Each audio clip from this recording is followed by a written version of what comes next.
സംസ്ഥാനത്ത് ഇന്നും സ്വർണ്ണവില ചരിത്രം കുറിച്ചു. സർവകാല റെക്കോർഡിലാണ് സംസ്ഥാനത്തെ സ്വർണ്ണവില. ഇന്ന് പവന് 760 രൂപ വർദ്ധിച്ച് ആദ്യമായി 72,000 കടന്നു. ഒരു പവൻ സ്വർണത്തിന്റെ ഇന്നത്തെ വില 72,120 രൂപയാണ്. 1 ഗ്രാം സ്വർണത്തിന് 9,015 രൂപ നൽകണം.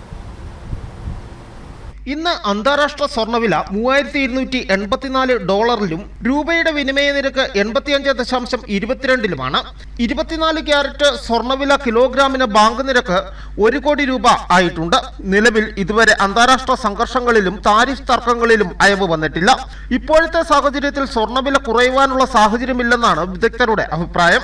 അന്താരാഷ്ട്ര വിപണിയിൽ ഈ കുതിപ്പിലാണെങ്കിൽ താമസിയാതെ $3,500 കടന്നേക്കും. സുരക്ഷിത നിക്ഷേപമെന്ന നിലയിൽ സ്വർണത്തിൽ മുതലിറക്കുന്നവരുടെ എണ്ണം ഓരോ ദിവസവും കൂടുകയാണ്. ഏപ്രിൽ 30-ന് എത്തുന്ന അക്ഷയ തൃതീയ ആഘോഷങ്ങളോടൊപ്പം വിവാഹ സീസണുകൾ വരുന്നതിനാൽ സ്വർണ്ണവില വർദ്ധിക്കുന്നത് ഉപഭോക്താക്കൾക്ക് ബുദ്ധിമുട്ടുകൾ ഉണ്ടാക്കിയെങ്കിലും ജനങ്ങളുടെ വാങ്ങൽ ശക്തി കുറഞ്ഞിട്ടില്ലെന്നാണ് റിപ്പോർട്ട്. 1 ഗ്രാം 22 ക്യാരറ്റ് സ്വർണത്തിന്റെ വിപണി വില 9,015 രൂപയാണ്. 1 ഗ്രാം 18 ക്യാരറ്റ് സ്വർണത്തിന്റെ വിപണി വില 7,410 രൂപയുമാണ്. 1 ഗ്രാം സാധാരണ വെള്ളിയുടെ വില 109 രൂപയിലും എത്തി. News bureau, Udumbanchola.